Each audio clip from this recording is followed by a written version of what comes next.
Ating gusto po nilang malaman kung ano po daw ang bawal na ilagay po sa misa, yung mga prutas para maiwasan po daw nila. Kaya dito po tayo, itatanong po natin guys, kasi sinabi na po ni kaibigan kung ano po talaga ang pampaswerte, dasal sa Diyos unang-una.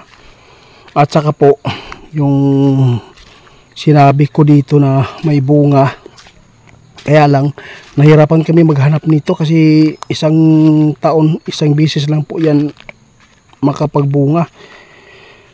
At saka pakinggan po nyo guys, nandito po tayo ngayon para ipaabot sa inyo kung ano po yung mga bawal, kasi po yung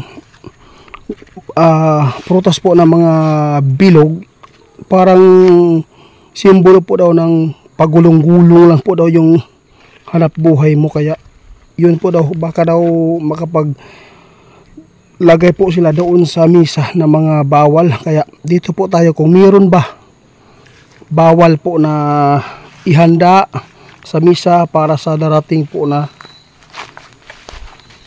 New Year. Kaya guys, mula nang ipinapaabot po ng ating kaibigan na Dwindi dito tungkol po sa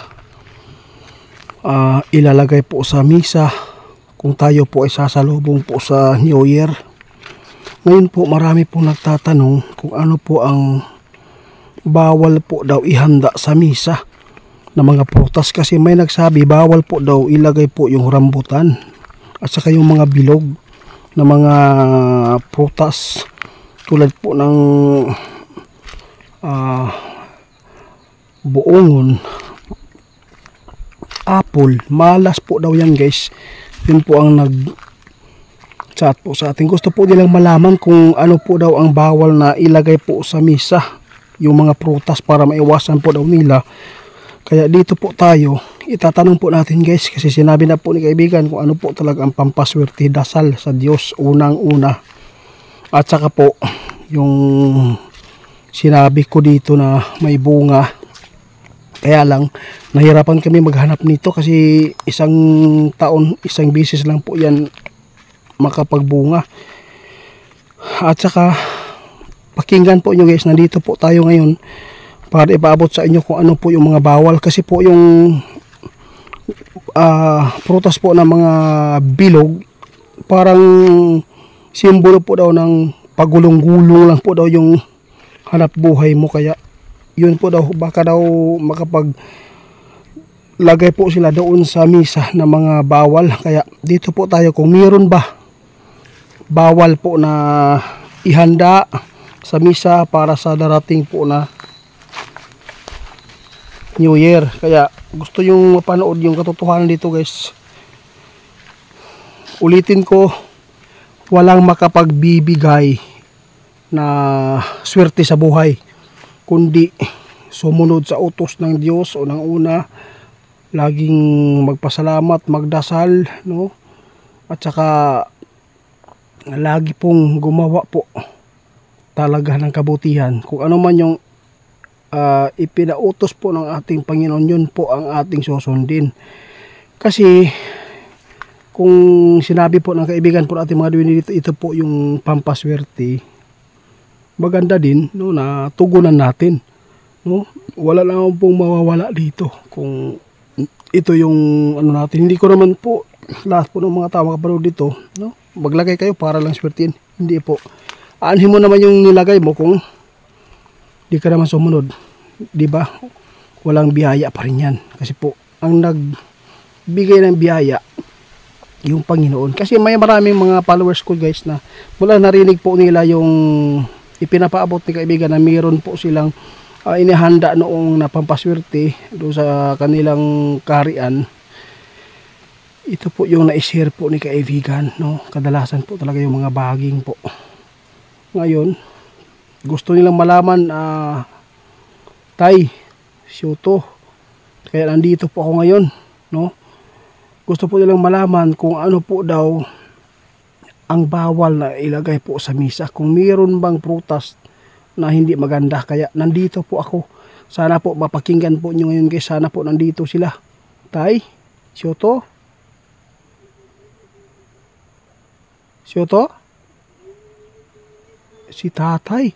Tay, Ginoo ko tay, no, naghanap po ako ng bunga ng sinukuan, tay. Wala po talaga akong nakita, no. Ngayon, meron po akong inutusan yung mga katutubo. Sila lang po yung pahanapon ako doon sa gubat kasi napakahirap. Takot din po kami kasi muntika na po kaming makagat sa banakon kasi nangingitlog po doon sa kuweba. Kaya umuwi na lang po ako kasama si Bro Larry. Nandito po ako para po ay magtanong ulit kasi mayroon pong nagpatanong sa inyo tungkol po ano po ba ang malas po na prutas na ilalagay po sa misa. Mayroon po bang prutas na malas, tay? Gusto ko lang malaman kasi baka gawa-gawa naman lang po yung mga tao nito.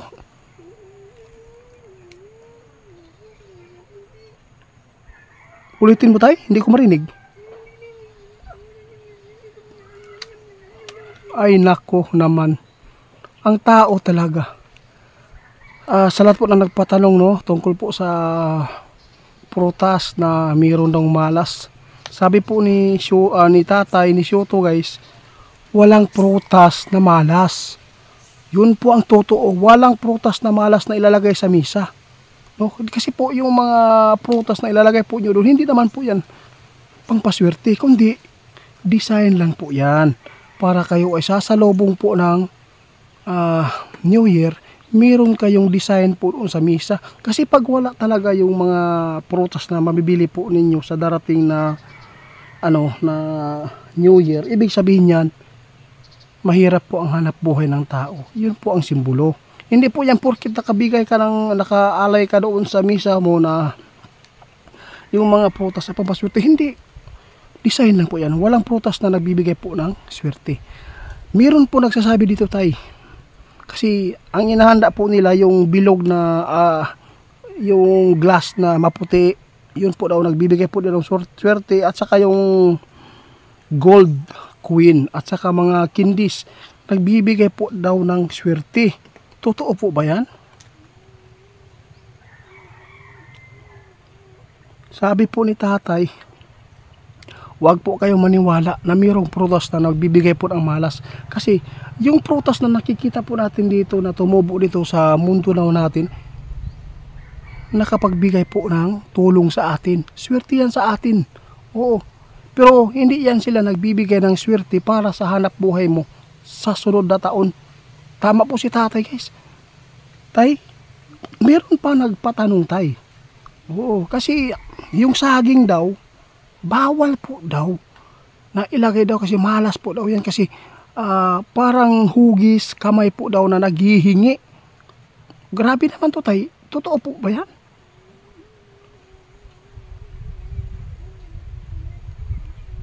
Sana po matauhan na po tayong lahat, no? Sana matauhan tayong lahat. Ang paghahanda sa pagsalubong po natin sa New Year, no? Yung prutas, ano lang yan, design sa misa para po sa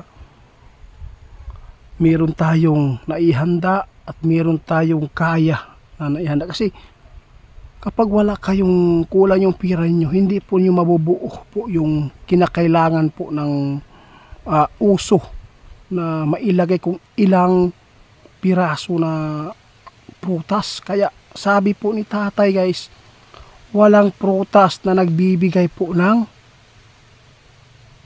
swerte sa hanap buhay.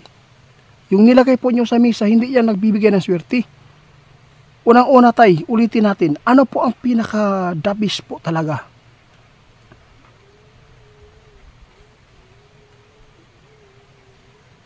Oh, sabi ni tatay, oh. Yung mga tao, sila lang po yung gumawa ng ganyan na nilagyan po nila ng simbolo kahit po ay porkit nakalagay po sila doon sa misa ay nagbibigay po ng swerte. Hindi. Unang-una ang gagawin, sabi po ni tatay, sa Diyos ka lumapit. Doon ka maghingi, magdasal. At saka, tay, diba, sinishare lang po ninyo yung baging na yun po ang inahanda po ninyo noon na kayo po ay celebrate po sa mga celebrate po doon ninyo sa karian po ninyo, di ba? Yun lang po ba yung yung mga bunga. Sabi po ni tatay, guys, kapag ang tao na gumawa po ng ganyan lang, walang katuturan po yan, no? Kasi hindi ko naman po na porket mayroon tayo ng mga baging, hindi naman po baging na bihira lang po ito na baging, kasi may cross bliss tree, kaya tinatawag na bliss tree is nagbibigay po ng swerte. Pero kung hindi po tayo sumunod, kahit ilang bliss tree pa yan na kahoy dyan ilalagay mo, wala pa rin kwenta. Yun po ang sinabing tatay, porket yun po ang hinahanda nila, yun na ang swerte. Di, kahit wala kang nilalagay sa misa mo, di ba tay? Sinabi na po niya sa akin yan, guys, kahit wala kang nilalagay po sa misa mo, kung ikaw ay mabuting tao, sumunod sa utos, swerte talaga. Kaya sinabi ni kaibigan noon tay na wag po kayong umasa sa elemento, kasi po hindi po nila mapapantayan po ang ating Panginoon dito. Kaya maraming salamat sa nagpatanong, no? Guys, walang bawal na ilalagay ninyo na prutas sa misa. Rambutan, hindi yan nagbibigay ng malas yan, hindi. Pinya, hindi. Saging, hindi yan. Yung mga bilog, hindi yan. Design lang yan para makita sa mga kaibigan mo na mayroon ka ding mga inihanda para sa taong sasalubong tayo ng New Year. Kaya maraming salamat sa nagpatanong, guys. Thank you so much po sa inyong pagtitiwala tayo. Maraming salamat sa pagtugon at kay Shuto, kasi si Shuto alala ko na, nakalimutan ko, si Shuto ay nandyan pala kay Bro Ramil. Kaya tay, salamat tay. Oo, advance na lang Happy New Year dito sa amin.